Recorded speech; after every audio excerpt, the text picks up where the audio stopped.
I'm going to talk to you today about the impact of air power on the Great War. And I'm going to be giving you a rather unorthodox view of World War I aviation. This is unorthodox because 90 to 95% of everything written about World War I aviation is about fighter pilots and fighter planes. And tonight we're going to talk about observation aircraft. We are going to talk about things like aerial photographs. We're going to talk about artillery. We are going to talk about blimps protecting convoys from submarines. When we get to the question of the impact of air power on the Great War, the greatest impact is really from observation aircraft of all types. We're going to start with some introductions. I need to lay the groundwork for how the various observation aircraft, heavier than air and lighter than air, worked. Talk a little bit about the war itself. And then we're going to talk about the general effects of air power on the ground war on the Western Front. From there, we'll look at the general effects of the naval war. And then we're going to look at a couple specific events where air power made a difference. Another reason why this talk is going to be unorthodox is that a lot of it is based on my battlefield tour experiences on the Western Front, on the Italian Front, in Gallipoli, in Turkey, because in learning about the ground war through these tours that I've been on, including some marvelous ones with the National World War I Museum, I kept seeing things and I thought, this is because of aviation. That happened because of aviation. And that's really the genesis of this talk. So before I move on to the introduction, I want to start by introducing you to an airplane. The airplane in the slide is a French Maurice Farman MF-11 airplane from 1914. The thing on the front here is not a cannon, it's a camera. The way this worked was the person controlling the camera here in front is the observer. He is sitting in essentially a pulpit and has an excellent view down and out so he can see what's happening on the ground. Behind his head is a machine gun for protecting the airplane. Behind him is the pilot. Then back a little farther, you can just barely see the engine, and you can see the propeller. So this is a pusher airplane. Unlike conventional propeller airplanes, this one pushes the propeller, pushes the airplane through the air instead of pulling it through the air. The advantage of this is that if you need to observe what's happening on the ground, you can see it. You don't have the engine and the propeller in the way. So this is a 1914 observation aircraft, and a little later on I'll show you a 1918 one so you can get an idea of how they transitioned, how they improved over time. I've got this slide here of the Allies versus the Central Powers, not because this audience doesn't know that the United States was allied with France and Great Britain against Germany, but I wanted here to show you some of the other allies of Germany that I'm going to talk about. The chief ally of Germany was the Austro-Hungarian Empire, just to the south of Germany. And then hidden down in here is Bulgaria, which was also allied with Germany. And we're going to talk about Bulgaria in one slide coming up. And also the Ottoman Empire, which was centered around Turkey. We're going to talk about them also. So I want to make sure that people know, okay, which side was Bulgaria on? That I'm not expecting you to know, just coming in off the cold streets. The other reason I want to have this slide up is that this shows 4 empires that vanished in the historical blink of an eye.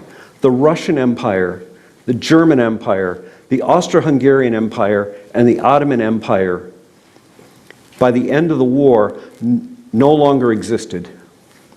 These were parts of the world where millions of people lived, in some cases for hundreds of years, under the same government in the same empire, and then it was gone.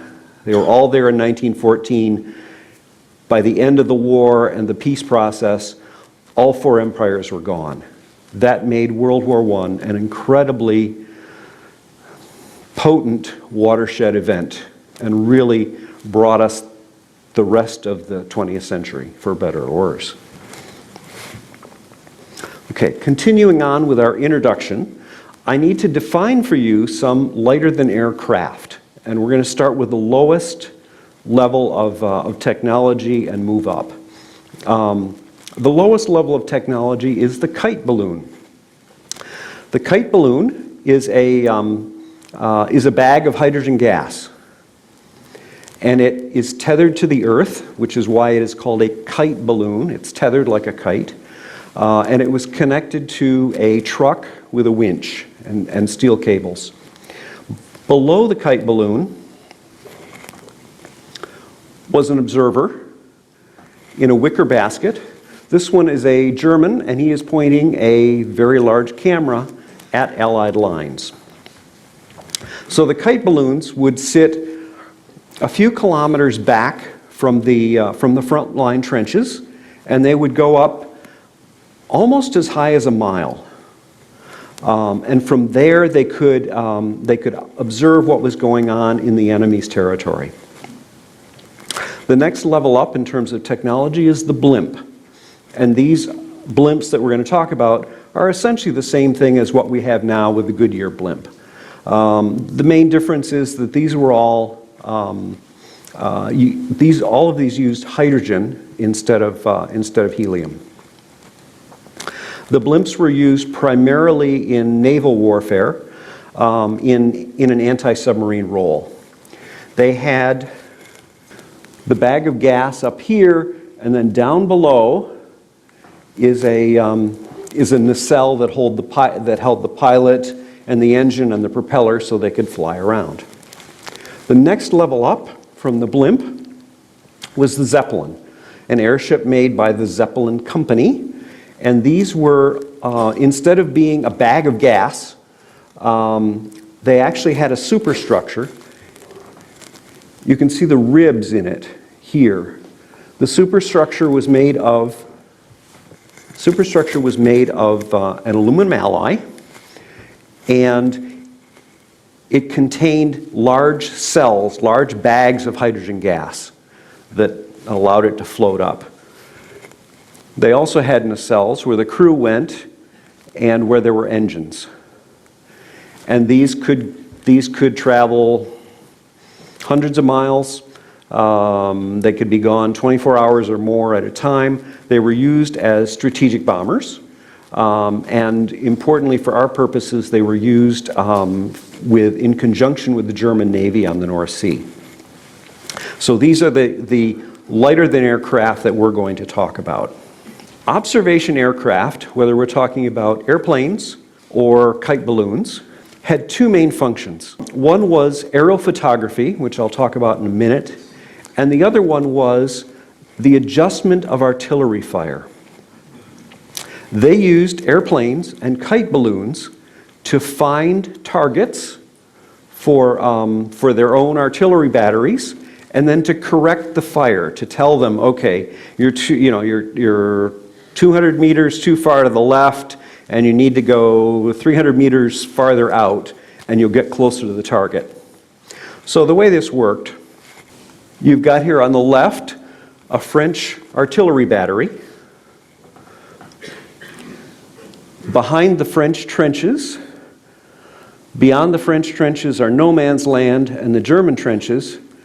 And then farther down, far out of sight of the French artillery battery, is you've got a juicy column of German troops marching toward the front lines. The French artillery battery, of course, would like to reach out and touch those troops. All right? But since they can't see them, they need an airplane or a balloon to tell them how to do it, tell them where to shoot. So the observation plane is flying around on both sides of the front lines, and they spot this column of German troops, and they use their wireless to send a message back to the artillery battery. They are using a wireless transmitter, so they are sending information in Morse code. They didn't really have radio for most of the war, and so they couldn't send voice communications, so they would send information in Morse code to the artillery battery. The wireless equipment was so heavy and the airplanes were so underpowered that they couldn't also carry receiving equipment. So they could only transmit. So if the people in the artillery battery needed to communicate with the people in the airplane, they would lay out panels on the ground or long white strips of cloth in prearranged patterns that would tell them, we're ready to start firing now, or we have to start fire, or we have to stop firing now, something like that. And so that's how they communicated. It sounds really clunky, and to some extent it was, but like with everything else, you practice it enough, you get good at it. Balloons were used for the same purpose, except the balloon was stationary, and it would probably be very close to the artillery battery. And because balloons are held to the earth with a steel cable, they could also use telephone lines.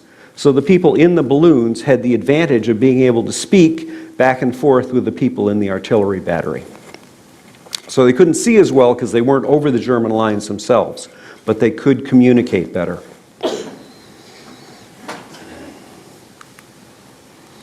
The other main function of observation aircraft, whether it be airplanes or balloons, is aerial photography. In the picture on the right, again, you've got that picture of the German sitting in the wicker basket below a kite balloon, pointing his camera, his very large camera, at the Allied lines. The picture in the center is I took at the French Air and Space Museum at Le Bourget Airport, and it has two mannequins who are about to hand up a very long aerial camera to the observer who's in the cockpit of the airplane. The inset photograph on the left, it shows another French camera, not quite as large as the one in the middle. And you can see the box on top here. The box held glass plates. Almost all the time in World War I, they didn't use film for aerial photography. They used glass plates. And the reason was that you need the film to be stationary. And the problem is, if you're in an airplane, you've got the slipstream going, you've got vibrations all over the place, and so the film is going up and down like this, and you'll never get a decent photograph. So they solved that problem by using glass plates. The photographs were used for intelligence collection, for strategic and tactical warning, for planning to try so you could attack the enemy, and for map making. You could make incredibly accurate maps of enemy territory by using the aerial photographs. I showed you a couple slides ago a 1914 French observation plane. This is one from 1918. With this plane, this is a more conventional, or what we would think of as a more conventional design. At the very front, you've got the engine. Back about here, sort of below the wing, is where the pilot sits. The observer sits in the back, where the two machine guns are for defending it. And the observer, depending on what they're doing, could either be taking aerial photographs or correcting artillery fire. This is a French Samson 2A2 observation plane. Most of the airplanes that the U.S. Air Service used in World War I were purchased from the French, and this is one of them. The two people on the left in the heavy clothes are the pilot and the observer, and then the three people to their right are the mechanics. U.S. Air Service. Okay, so those are the preliminaries. I've got you in a position now where you know enough about this that I can talk, and hopefully you won't be scratching your head. So we're going to talk about the general effects of air power on the ground war on the Western Front. These are things that happened every single day because of what observation aircraft could do. I used as a backdrop for this a World War I aerial photograph. You can see, for example, if you see a line in an aerial photograph that looks like the battlements of a castle, that is a trench. And they weren't just straight lines, because if an artillery shell landed in the trench itself, it would kill everybody for 20, 30 yards in both directions. So they make the squiggles in the trench so that doesn't happen. In my 20 years at CIA, I did a lot of work with classified satellite imagery. And I can tell you that even by modern standards, this is really good imagery. There was a lot they could do with this. And this is at the very dawn of aerial photography. I mean, it's just absolutely amazing to look at this. So, the effects of aviation. Aviation almost always eliminated strategic surprise because you could see very well with aerial photography. You could detect troops massing for an attack. On the World War I battlefield, where you've got two sets of trenches facing each other, if there is a battle, the people who are defending have a tremendous advantage. They're safely down inside their trench firing machine guns at the enemy, which is coming across no man's land, trying to get through the barbed wire. And so almost always you didn't have trench systems being captured. The result of this was that the trenches didn't move, often for years at a time, because of not only the ability to detect large masses of troops. You would need a huge amount of troops to be able to break through the enemy's trench system. Not only can you detect them with aerial photography, but you can reach out and touch them, as I said, with artillery fire. So aviation extended the usable range and accuracy of artillery. In prior wars, artillery was a line-of-sight weapon. It could only hit what they could see from the artillery battery. There are exceptions in a number of wars, like the American Civil War and a number of wars after that, where they would use spherical balloons and they could actually range artillery fire, but it wasn't done very much. They didn't get to be very good at it. The spherical balloons rotated in the wind and the observers got sick. It just didn't work very well. So although the capability existed and they attempted to use it in past wars, going back decades, it really didn't work very well. In World War I, it did.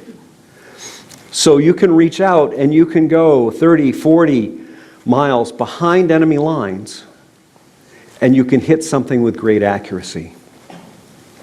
Artillery was the big killer on the World War I battlefield. It wasn't poison gas, it wasn't machine guns, it was artillery. And so the use of aviation made artillery a much better weapon. And that led to the stalemate. You could also do things with artillery that you really couldn't do very well in past wars.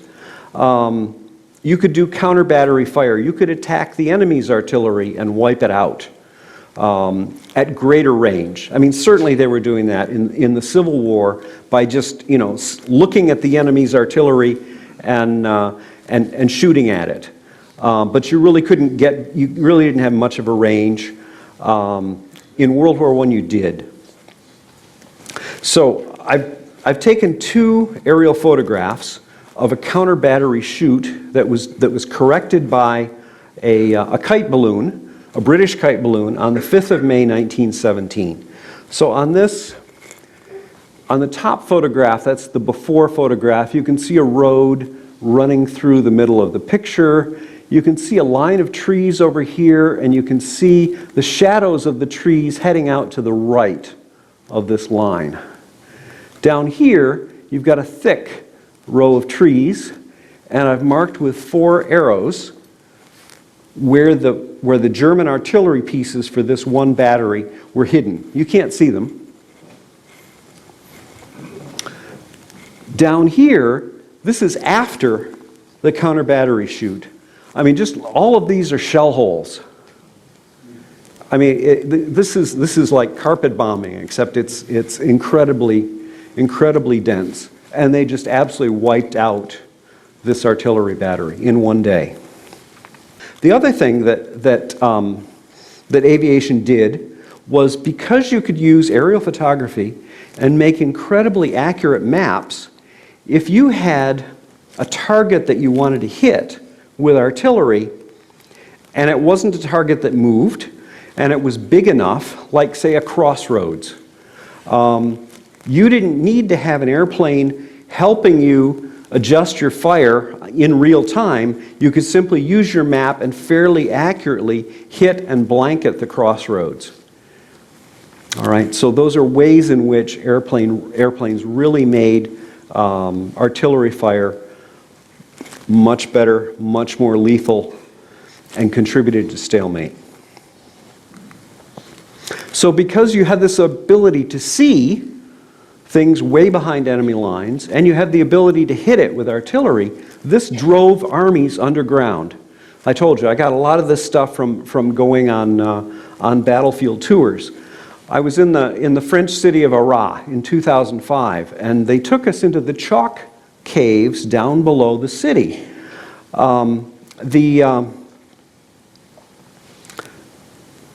Chalk had been mined below the city of Arras for decades before World War I.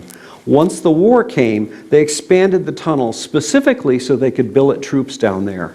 So they could keep large numbers of troops safe and out of sight. And so they really were forcing huge numbers of troops. If they're near the front lines at all, they were underground and safe. And there are still things like graffiti that is still on the walls from World War I. In the picture on the lower left, you can see another consequence of this. You've got, say you've got Allied artillery over here, and you've got a big hill, and so they would put German troops right up against the base of the hill where the artillery couldn't possibly reach them, even if they knew where they were, because it was off of the parabolic trajectory. This is a science library. I guess I can say parabolic, right? So this was actually a reconstruction of a German camp, and it was right up against the base of the hill, and that's where they kept their troops, kept them safe if not hidden. So the other thing it does is it forces armies to move at night. The U.S. Army had the Battle of Saint-Mihiel in France in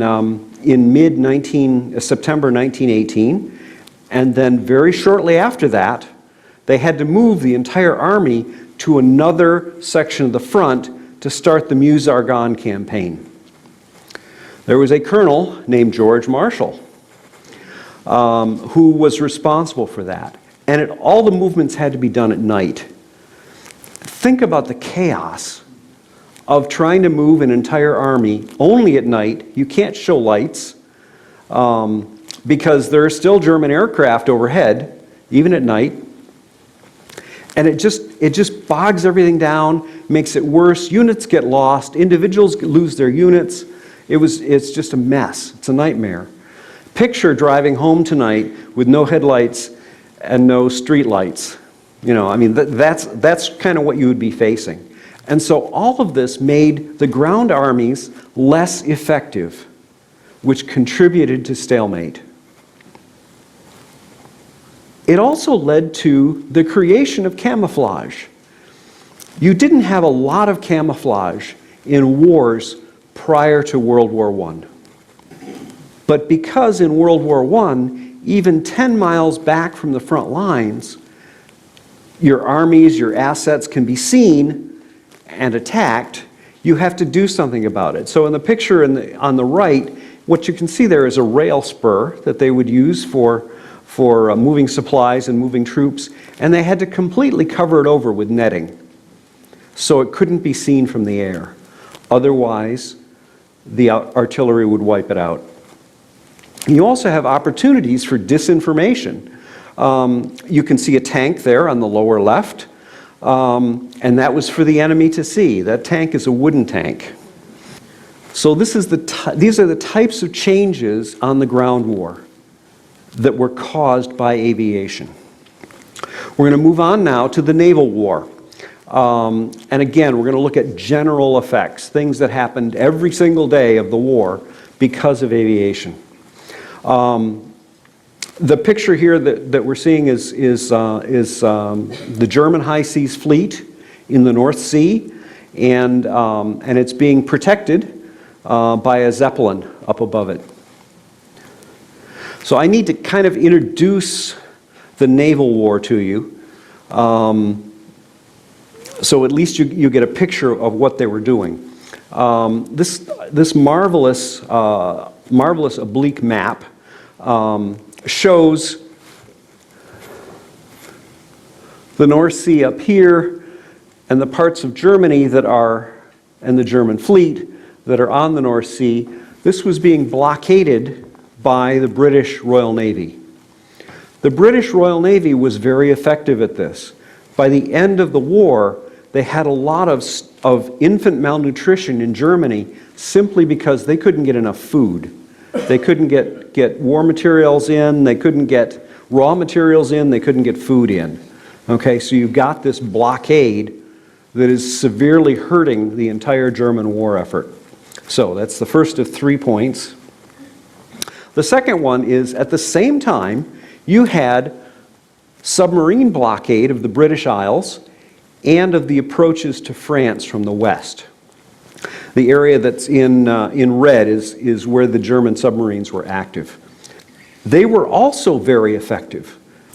In 1995, I went to England and I interviewed a number of people who had been children or teenagers during the Zeppelin raids on one of the cities in England. And this wasn't related to the Zeppelins, but one thing that kept coming up was people talking about how hard it was to get food.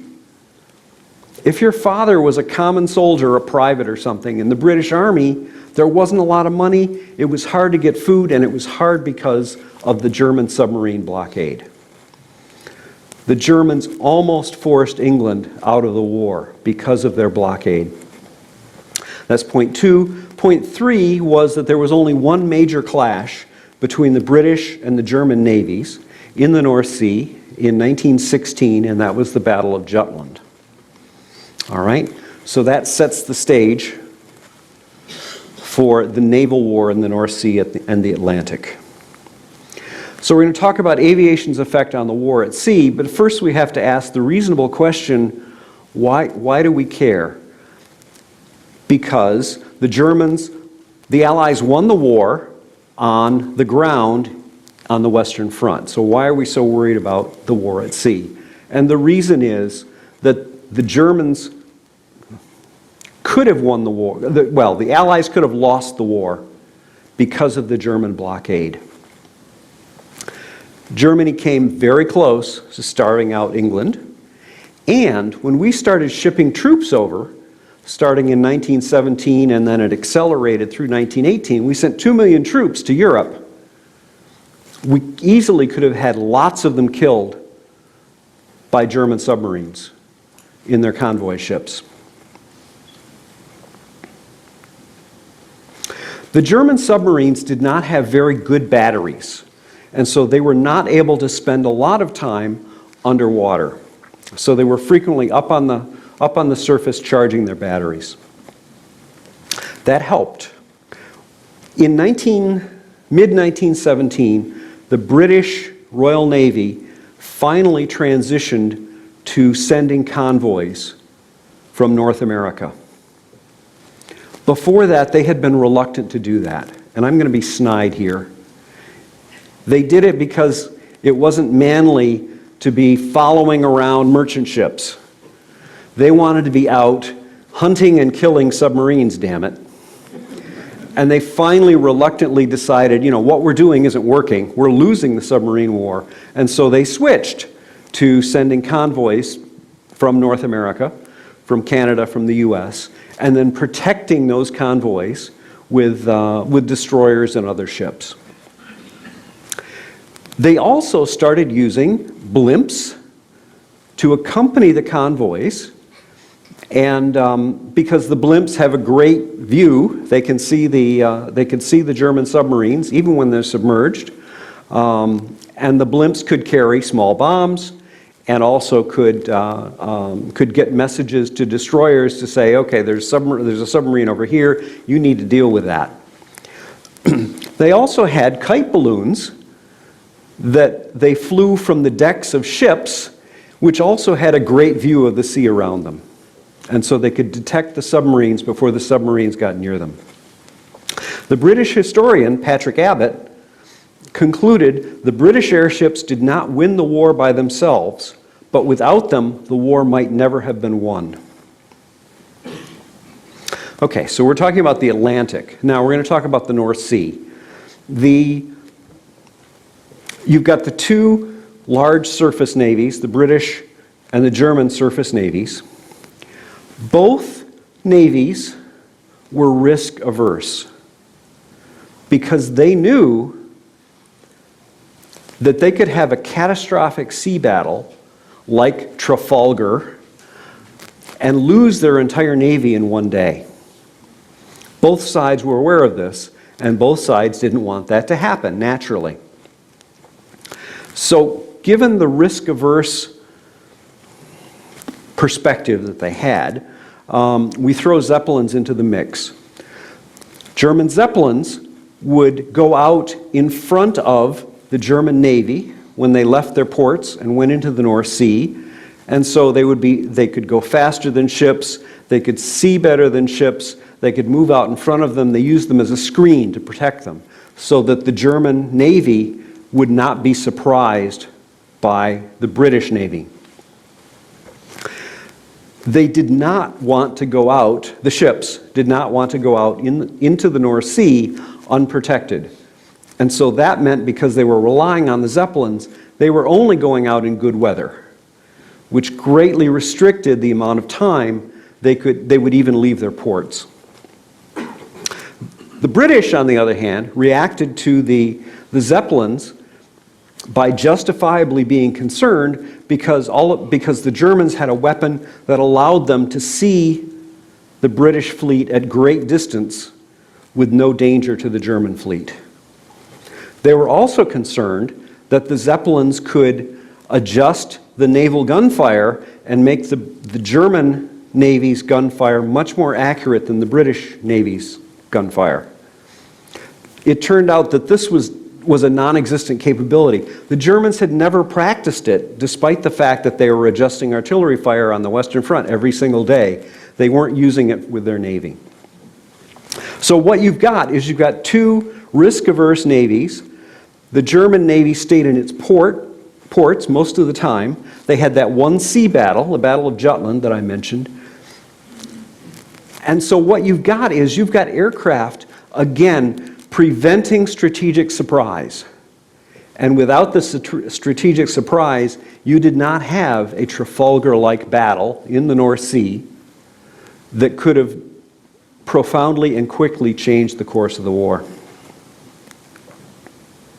Okay, so these are things on the sea and on land where aviation made a difference every day. I want to talk about a few specific events where air power made a difference. And we're going to start with the two most important ones.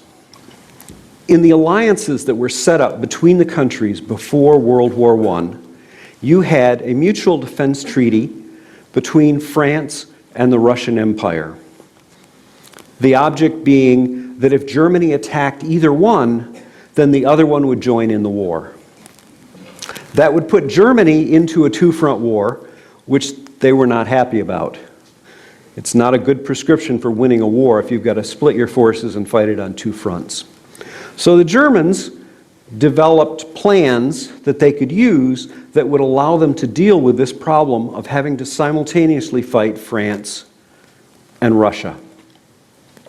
Their strategy was first to quickly knock out France, in 6 weeks they hoped, and then turn and face Russia.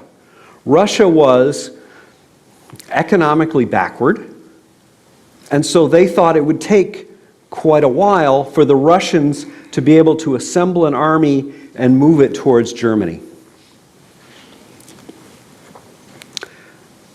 For their rapid attack and conquering of France, they relied on something called the Schlieffen Plan, which is shown in the right there. The Schlieffen Plan was developed, I think it was about 1908, when it was first developed, and by General von Schlieffen, and then it was sort of modified as time went on. And so this was what they launched in 1914. The idea of the original plan was that they would go through neutral Belgium and Luxembourg, and actually Holland, although they didn't do that when it came down to it. And they would swing around with their first army coming behind Paris, surrounding Paris, conquering the capital, and knocking France out of the war. At the same time, you have the German Second Army, Third Army, Fourth Army, Fifth Army, also swinging around in conjunction with those. That was the original plan. Reality was different, however. What happened was the First Army up here was swinging around to go behind Paris. The Second Army is next to it, and the other armies don't count. They're off to the right. As they were going through, there was a widening gap between the First Army and the Second Army. This is dangerous. The French could have come up between the two, hit them in the flanks, and disrupted things. They needed to keep the First and Second Armies close to each other. So instead of following their original plan, they decided to shift the First Army over and move closer to the Second Army. So instead of passing behind Paris, they passed in front of it. When they did that, both British and French reconnaissance planes detected the move. They had a lot of French troops in Paris to protect the capital, and so what they did was they used the famous Paris taxicab army, and they used Paris taxicabs to quickly rush thousands of troops out to the front lines. So what they did was they hit the German First Army in the flank. The British Expeditionary Force also attacked them, as did the other French armies. So what they did was they hit the Germans by surprise and drove them back. Oh, you can hardly hear that, hardly see that. There's a yellow line here, except I don't think you can see it, at least I can't. It was here just above the Aisne River. The Germans retreated up to this point and then started digging trenches. They dug in so that they wouldn't be pushed back any farther. It took only a couple months for those trenches to extend until they finally extended from the Swiss border to the North Sea. And those trenches stayed there for years without moving. So aviation changed World War I on the Western Front from a war of rapid movement to a war of stalemate in trenches. And it stayed that way almost till the end of the war.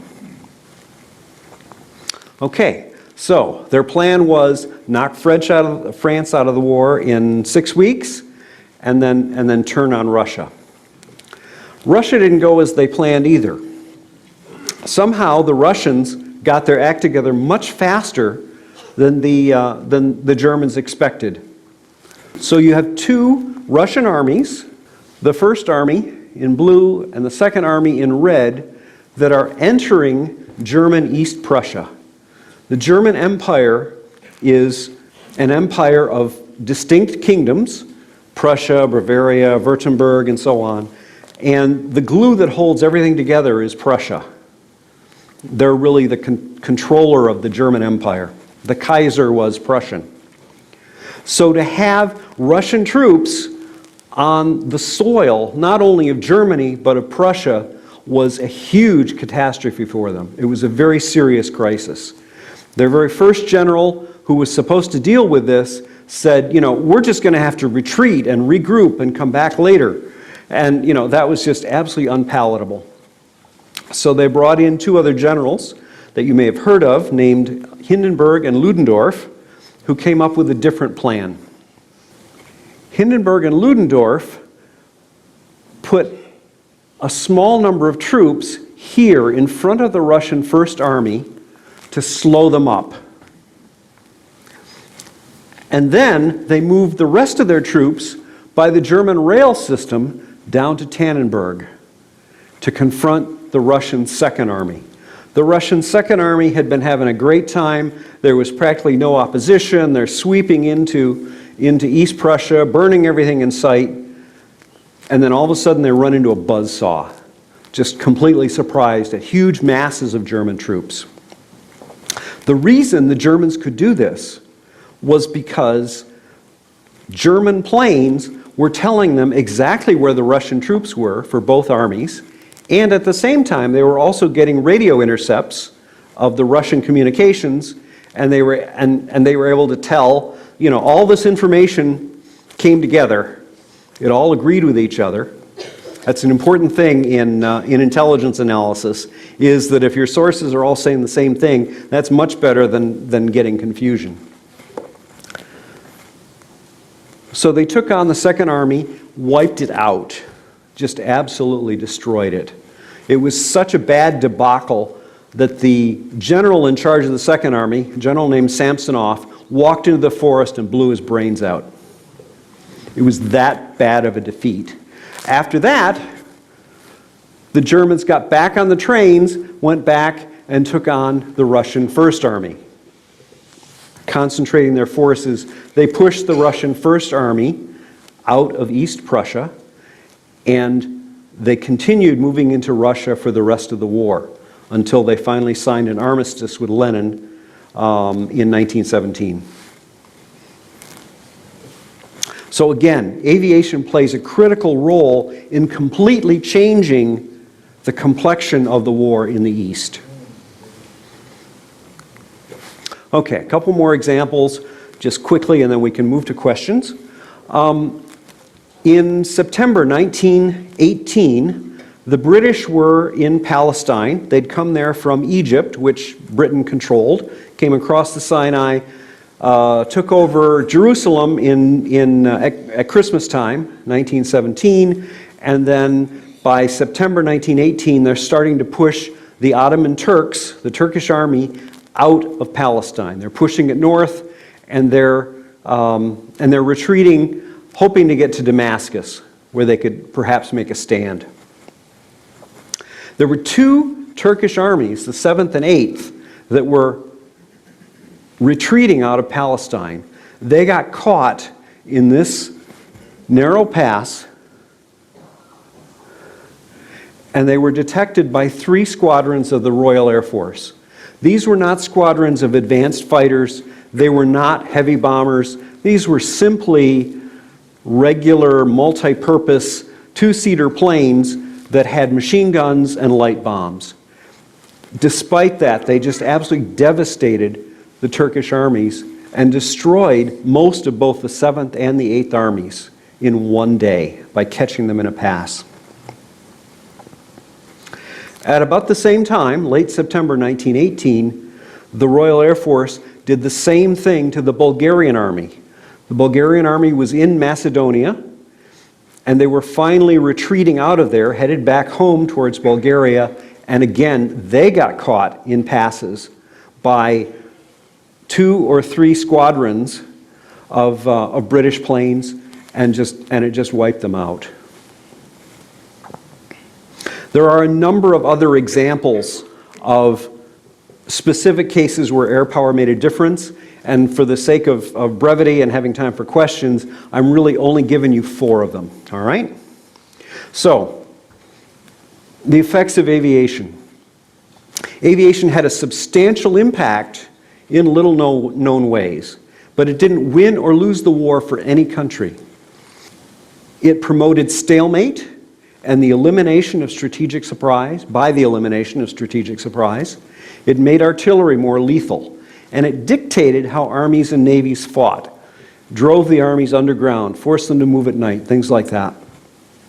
So, in World War I, the reason that countries spent vast amounts of scarce resources in building air forces and maintaining air forces was that if you had an army or a navy that didn't have aviation, you were at a huge disadvantage. And I'll take your questions. Let's see, you've got a mic, right? Yeah.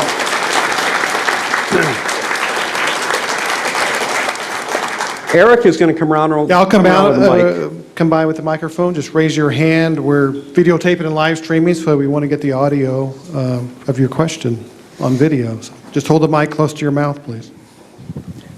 You mentioned that they used French aircraft. What about American-built airplanes? The Americans built a British design called the de Havilland DH-4. It was a similar configuration as the 1918 French plane that I showed you. We didn't design that plane, but we built them and used them as bombers and as observation aircraft. I used the French aircraft so I could show the difference between 1914 and 1918, and also because I've done a lot of research on the French. I had pictures, I was familiar with it, and that was really why I picked that instead of, British planes or German planes. But we manufactured and then sent over to Europe large numbers of the de Havilland DH-4, and we used them fairly successfully. So, but we bought a lot of planes from the French. I have a question. If they knew about the observations that were going on all the time, why weren't either ones doing everything within their power to shoot down the observation airplanes at all costs? The answer is that they did. I mean, that's what fighter planes were for, was to protect your own observation aircraft and to keep the enemy's aircraft from observing your territory. And so that's what fighter planes were for. I guess I see what the Army did on the ground as primary, what the observation aircraft did to support them as secondary, and what the fighter aircraft did to protect the observation aircraft as tertiary. And so that's why I'm doing the emphasis in talking about the impact on the observation aircraft. And the answer is, of course, they tried very hard to defeat the enemy's observation aircraft. One other thing, all of these balloons are very, very vulnerable because they'll have hydrogen in them. Did they go after the Zeppelins and try to get them? Because all you got to do is fire some bullets in and they're gone. Yeah, the question was about the observation balloons being very vulnerable because they have hydrogen in, because they use hydrogen, and did they do a similar thing with the Zeppelin? And the short answer is yes. They worked very hard at destroying enemy observation balloons with explosive ammunition, and the same thing with the Zeppelins, at least when they were raiding over England. They really couldn't reach them very well when they were in the North Sea, except with a few exceptions. But yeah, they were also going after them. Yes? Would you say the development of storm tactics were more about this rapid development of observation planes, or more about the rapid development of weapons technology in the infantry? The Germans developed storm tactics by early 1918. I think they had started in 1917, and what that was essentially they had special teams, and when they would attack things, they would bypass strong points instead of taking strong points head on. They also used special ground attack aircraft that were specially designed for that to also help these stormtroopers that they had doing a different kind of ground warfare. The answer is that it was partly technology, but I think it was mostly tactics of what they were doing on the ground. Air power helped the stormtrooper tactics somewhat, but mainly it was a show on the ground, and it was quite effective. Steve, we have a question at the very back of the room. All right. How did navies, when far away from their home countries, facilitate aircraft without aircraft carriers or stuff like that? Good question. They did have aircraft carriers, although I prefer the term aircraft transporters. They had, for example, float planes, pontoon planes, that would be carried in the ships, and when they got to the point where they wanted to have them take off, they would use cranes to lift them off the ship and put them in the water. And then these float planes would take off from there, and then when their mission was done, they would come back. And so they didn't really have, until the very end of the war, they didn't have anything that's like a conventional aircraft carrier. For most of the war, it was primarily using these transporters that they made very good use of on a lot of fronts, Gallipoli, the North Sea, and so on, that they used to move float planes where they needed them and conducted missions from there. Hello. Yes. I was wondering, did the rapid technological advances in aircraft lead to an oscillation of the effectiveness of aircraft throughout the war? With fighter aircraft, for example, you would have time periods when one side, say the German side, would be very much ahead of the Allies, and then the pendulum would swing, and it went back and forth with fighter aircraft over the course of the war. I don't think you really saw that with, say, the observation aircraft so much, but you definitely saw it with the fighter aircraft, which are fighting each other. So, yes. Steve, Yes. leaving aside the question whether Britain would ever give up in any war, okay, aside, I just wonder if you could comment, because at the beginning of the war, Russia and Italy both had good air forces. And that. Was there a problem that they focused more on fighter planes than they did on aerial reconnaissance? Because Italy had used that in North Africa. Just wondering if you could comment a little bit about what happened with Russian Italians. Air forces. With Russia, they had a small number of very good aircraft. They had the Sikorsky multi-engine, four-engine reconnaissance/bomber plane. And these were exceptional aircraft. They were the largest aircraft in the world. They were phenomenal in a lot of ways, but there weren't very many of them. And so the Russian lack of industrial capability kept the rest of their air force from performing as well. The Russians, like the U.S. and many other countries, bought most of their airplanes from the French because they simply didn't have the industrial capacity to do that, to create their own that much. To some extent, to a lesser extent, the Italians were similar. They had the very good multi-engine Caproni bombers, but they also had to get most of their fighter aircraft, a lot of their fighter aircraft, from the French. They did have some that they developed on their own, and some observation planes that they developed on their own. But again, they weren't at the same level of industrial production as, say, Britain or France. So, yes. My father was with the Expeditionary Forces and the Balloon Corps, and they were based in France. Yes. And I was just wondering what kind of impact you think that they had? I haven't really studied the the American balloon effort in particular, my impression was that they were about as effective as the other allies, say the French and the British, in terms of being able to use balloons to adjust artillery fire and things like that.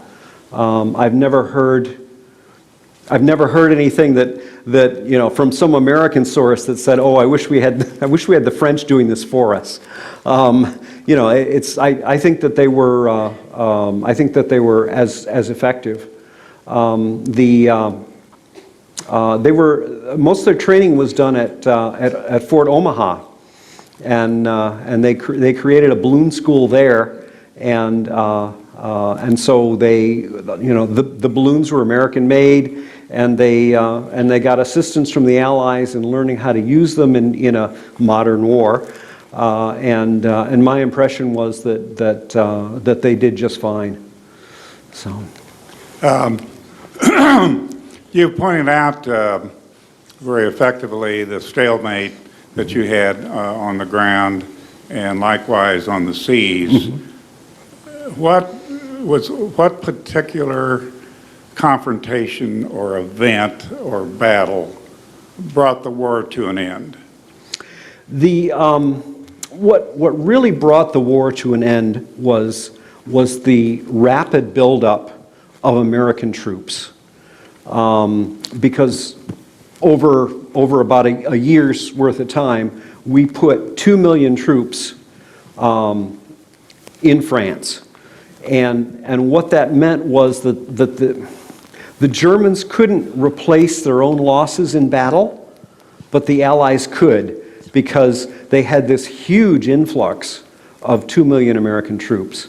Now, I don't want to say that the Americans won the war, because that's not a good way to characterize it, but we tipped the balance and made it so that the Allies could drive the German army back.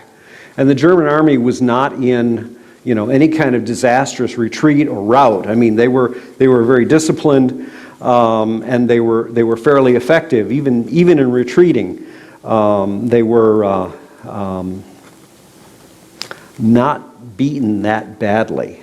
And that was part of what caused the problems between the war and made it easy for Hitler to claim that they were stabbed in the back, because lots of people in the Rhineland especially saw the German troops marching back in to Germany in nice formations, and they were disciplined and all that. And it really helped feed the perception that they weren't beaten on the battlefield, which was not true. So, where's Eric? Sir, good evening. In contemporary aviation operations, forward arming and refueling point operations have the ability to significantly extend the combat radius of... I'm sorry, I have no idea where you are. I'm right here, sir. Can you raise your hand? I'm right here, sir. Okay, all right, thank you. Do you need me to start over again? Yes, please. Okay. I'm sorry.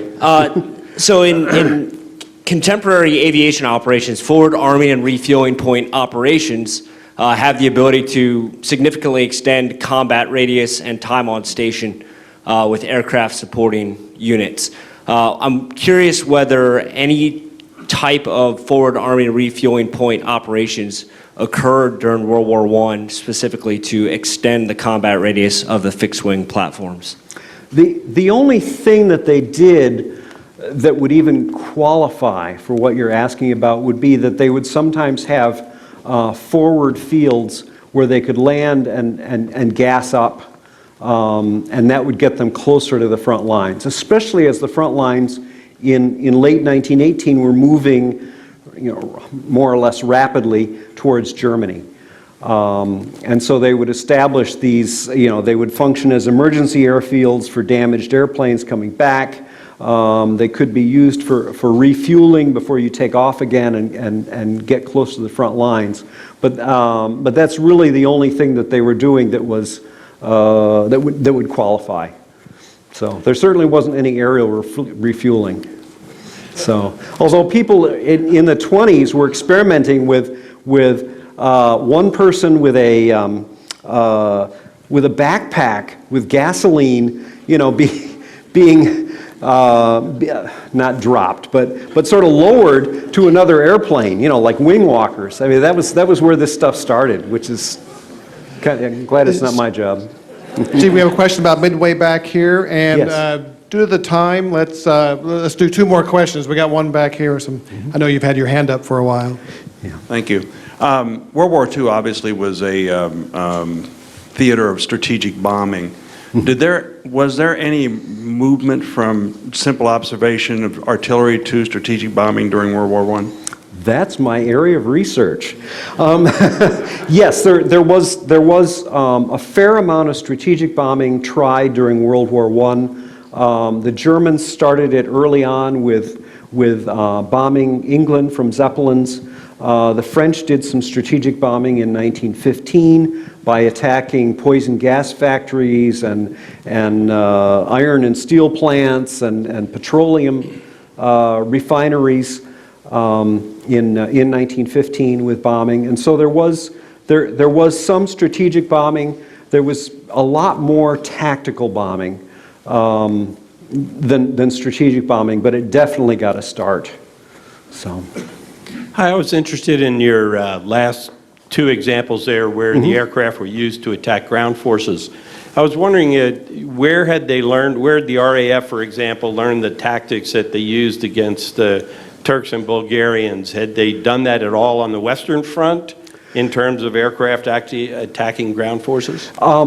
Yes, the attacks on ground forces were developed on the Western Front. I would imagine that what they were doing in